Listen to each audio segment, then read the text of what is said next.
A perfect day to stay home and read.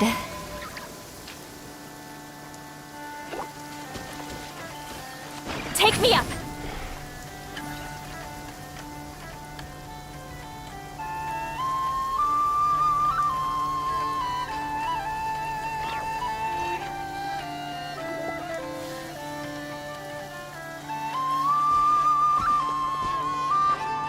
Wow, what do you know? Yehuda was right on the money.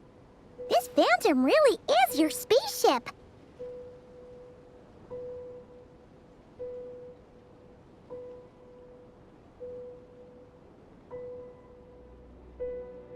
But that's so weird. Why would it show up here? Is it some kind of projection? Or a ghost? Like, maybe it no longer exists, but somehow it left an afterimage? Ah, you're already here. Miss Lauma, what a surprise. I thought you were busy with festival preparations. I was, until one of our people informed me that a strange sight had appeared at Starsand Shoal. No one's ever seen something quite like this before. I thought I should see it for myself. Same here. Oh, so we heard that these things appear around the festival period. Any idea why that is? Unfortunately not. We have very limited information about them, since they can't be interacted with. And no human phantoms have ever made an appearance before now. The most we've been able to deduce is that these sightings appear to be connected to the increase in Kuvaki energy around this time. Yeah, seems like that's all we can do. This is all so confusing. Allow me to lend you a hand.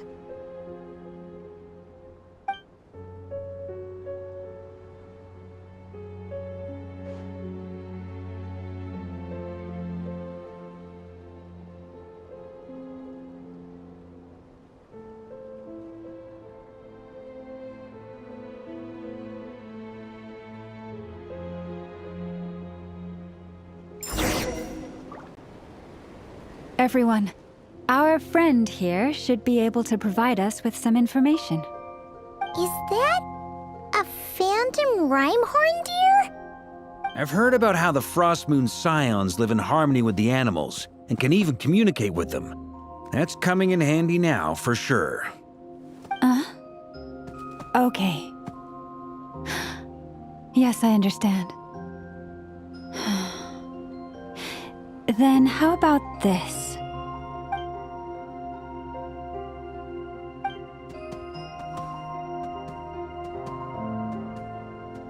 Oh, it's leaving. It appears to share our curiosity about this giant spaceship, so I asked it if it wouldn't mind investigating along with some friends. In return, I told it about some nearby spots where the wild fruit grows abundantly. We may live in a different era from these phantoms, but I trust that the terrain, climate, and ecology here are more resistant to the effects of time than some things are. Let's give them a moment and hope for the best.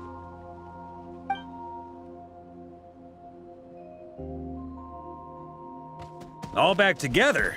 Must have been a lot of fruit. Indeed. Now let me ask them some questions.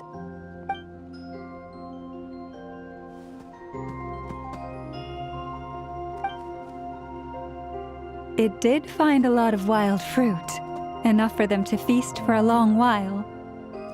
This puffin circled in the air several times, but didn't spot anything out of the ordinary. Certainly nothing to do with the spaceship. Huh. Well, it definitely makes sense to get a bird's eye view. Indeed.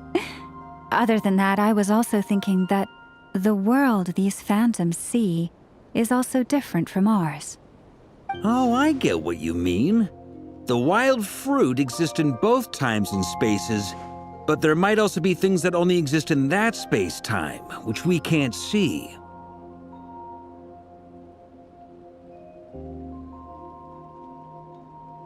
Good point. point. Great thinking, Llama. Blunthorn rhinos can use kuvaki to shift great rocks, but this one says it couldn't get that ship to budge by even an inch. The sniffer mole tried too, but despite being a skilled digger, it could not get through. They say that the spaceship looks robust and undamaged. It seems completely impervious to any and all attacks. Whatever lies within is well defended from harm. So, just like us humans, there was nothing they could do about this spaceship either. Yes, still, they deserve our thanks. We are grateful for all your efforts, dear friends. Now go, and enjoy your feast. I've noticed some other human phantoms gathered nearby. Come on, let's go talk to them.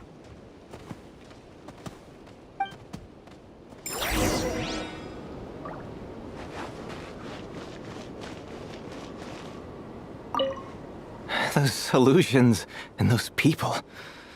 It's all a little creepy, don't you think? Nah, all part of the festive atmosphere.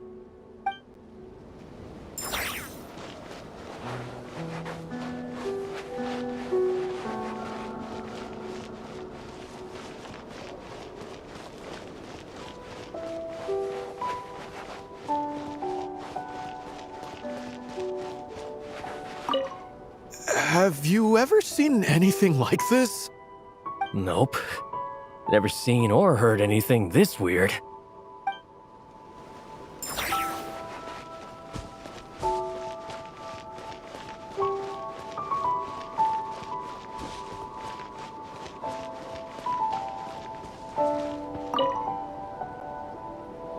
What is this thing? I've never seen it move, and there's no way to get inside. Goodness knows. My grandpa says it's been sitting here at least since his grandpa was still alive. What about his grandpa? Did he say anything to your grandpa's grandpa about it? Huh? I don't know. In all likelihood, it was here back then too. Hard to imagine something this huge could move.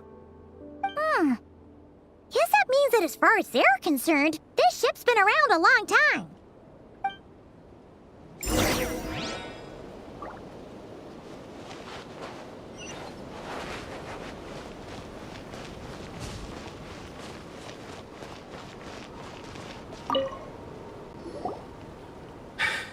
Come on, brothers. If we can get even a small chunk off of this thing, it's gotta be worth a fortune. Today is the day we strike it rich. Huh? You mean Paimon? Yes, brother, I shall join you. Let's make our fortune. We should go with them. What the? This thing is crazy tough. I can't even scratch it. What's it made of? Sorry, brother. Looks like we'll have to seek our fortunes elsewhere. Enjoying yourself? I was just seeing if I could influence this phantom's perception by playing. But nope, no dice.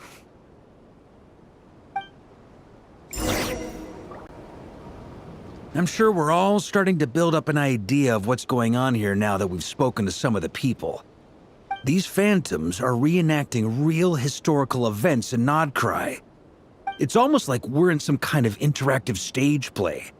We can talk to the actors, but the plot is fixed and we can't influence it. It makes sense. History is set in stone. The objective facts of the past cannot be changed. Paimon totally thought you were just goofing around earlier. But actually, you were doing some serious investigating. Of course I was. Anyway, at this point, I think we're forced to conclude that although the Phantom spaceship is right there in front of us, we aren't going to learn much about it from these people.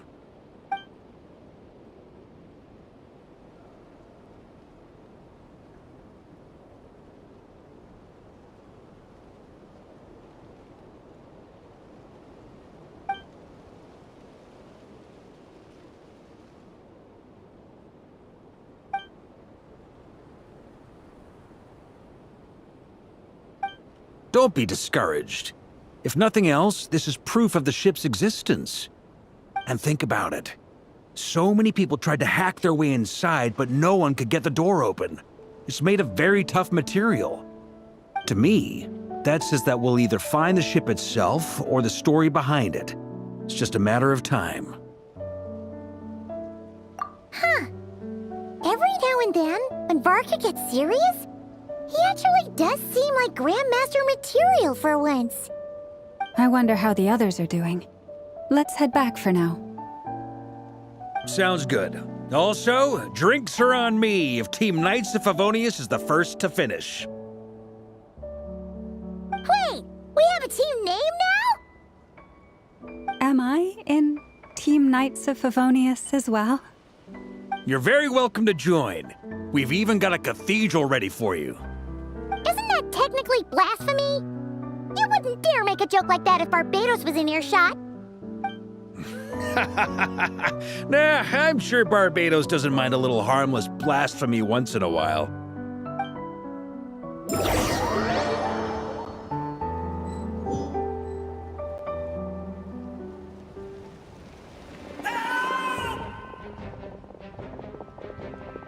Oh, no! Get away! Oh.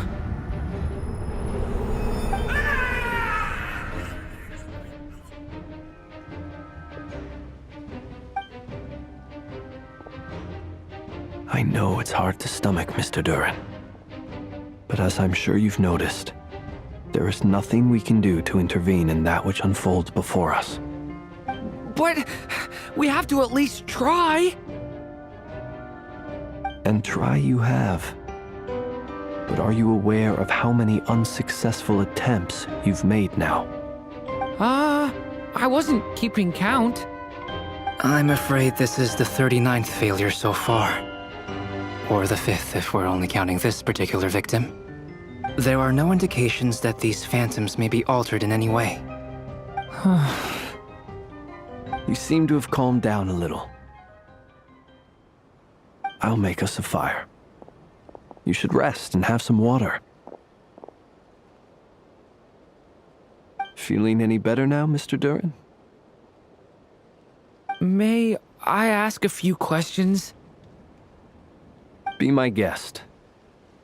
What exactly are we witnessing here? What happened to those people? My guess would be that we are seeing Nocturne during the Conrian Cataclysm. Would that be accurate? Conria.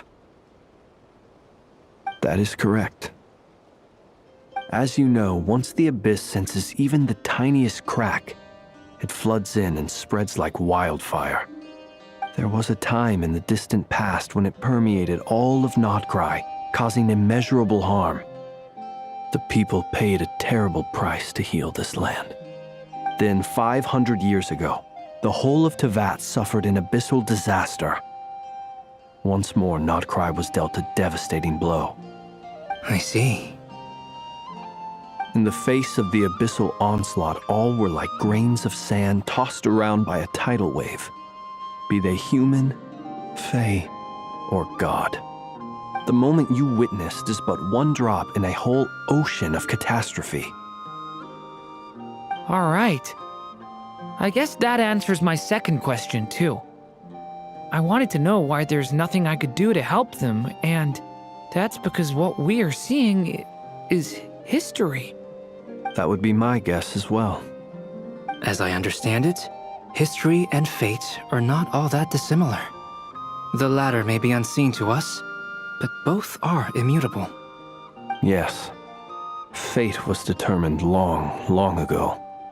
I still have a couple of other questions for you, Mr. Flint's.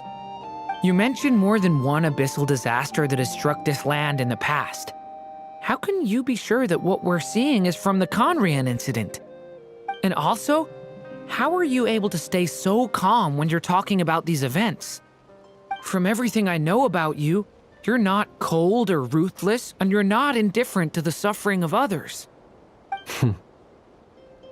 Alas, I am forced to show my age. I must be 600 or 700 years old by human measure. Wait, so you... One is not easily moved by history when one has witnessed the truth firsthand. I'm sorry.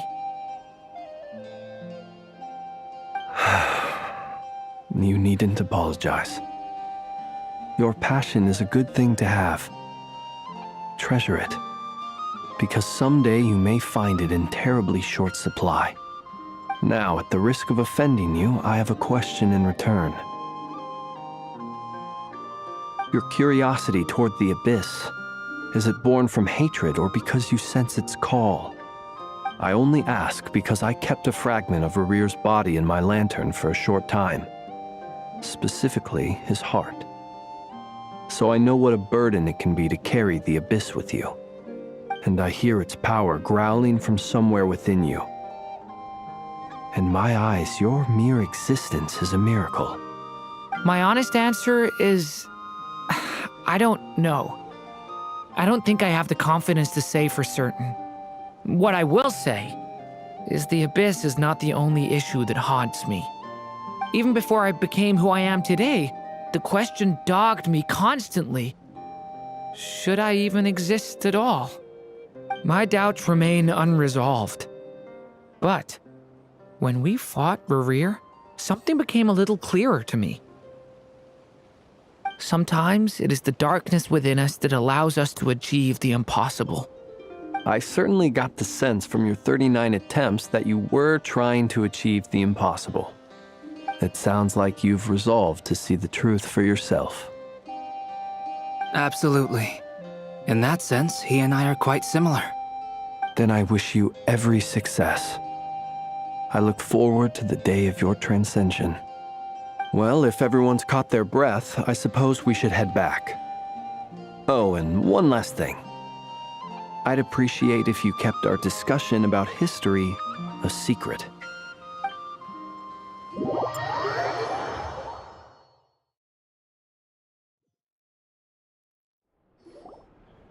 Incredibly, our separate investigations led us all to the same conclusion. Hooray for consensus! Yeah, but we barely learned anything, though. I totally thought this would be the mother lode. Talking with the ancients? I mean, come on! But nope. All we got was useless snippets of conversation. And all this stuff about moons and hyperopia. What a load of baloney. Seems like people back then had a few screws loose. I understand your frustration. We found the same issue. Each phantom only showed a very brief moment in time. There isn't much value to be found in these miscellaneous fragments of a civilization's history, no matter how glorious it may have been. If there's a silver lining, it's that these phantoms are harmless to the present reality. They shouldn't get in the way of the festivities. Paimon agrees. And not just because it's the first thing she understood in this whole conversation. You look disappointed, Nefer. Is something the matter? What do you think? We all worked our tails off, but the only one to gain anything from it was you, Lady Moonjanter. Well, please do share the Hyperborean records with me. I will gladly inscribe them in our people's documents. Oh, duh! Yeah! That was it! Hyperborea! Hyperborea. I'm serious. Only an expert in the Frostmoon Scions and their history can turn these records into valuable research material. The alternative is to let them gather dust on the Curatorium's storage shelves until the pages turn yellow. Nefer, you're wise enough to know that cooperating and sharing the profits is the best course of action here. Well, that goes without saying. Sure, let's do that. Huh? But didn't you say we aren't supposed to give out intel for free? Sorry. Shutting up. Now is not a good time to push Nefer's buttons. Anyway, back to Moon Prayer Night. I'm thinking that we should prepare something a little special, aside from the usual decorations and so on. You mean a parting gift? Can't go wrong with food. Although, does food go bad on the moon? Perhaps a lantern would be a better choice. It might be dark up there. It could prove difficult to light a lantern on the moon. Magical stones might serve that purpose better. What about a clockwork mecha model from Fontaine? I've got a whole bunch at home. I use them for fighting practice in my free time. None of these sound like things she would be even remotely interested in. But we don't interact with her enough to know what she likes. Yeah. It would really save us the guesswork if someone could find out what she's into. Wait, what the? Traveler? They're all looking at you.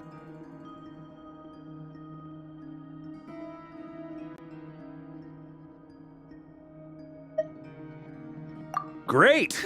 Haha, problem solved. Now, I need to stop by Dory's. Gonna need her help sourcing a bunch of stuff for the festival. Then let's leave it there for now. We all have our own business to attend to.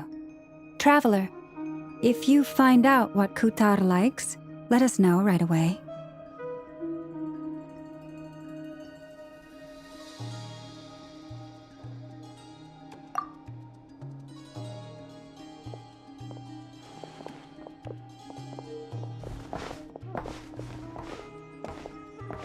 Is something the matter?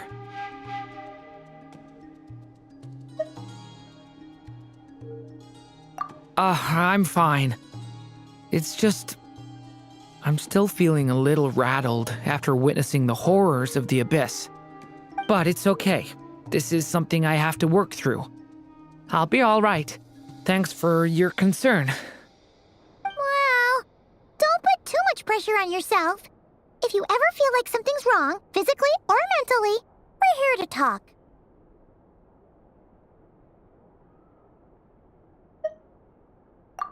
Come on. Stop treating me like a kid.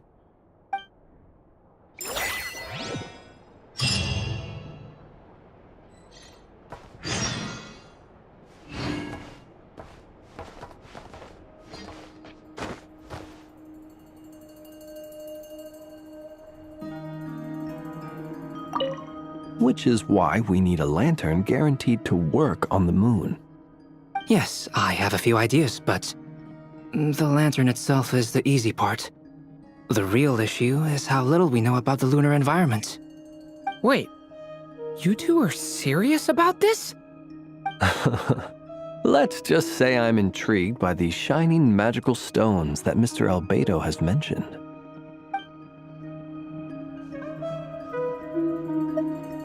Which is why we need a lantern guaranteed to work on the moon. Yes, I have a few ideas, but the lantern itself is the easy part. The real issue is how little we know about the lunar environment. Wait, you two are serious about this? Let's just say I'm intrigued by the shining magical stones that Mr. Albedo has mentioned.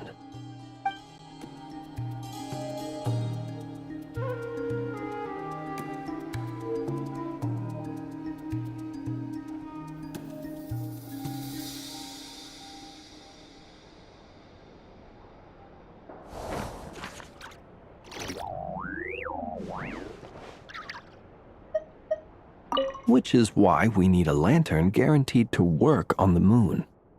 Yes, I have a few ideas, but the lantern itself is the easy part. The real issue is how little we know about the lunar environment. Wait, you two are serious about this? Let's just say I'm intrigued by the shining magical stones that Mr. Albedo has mentioned.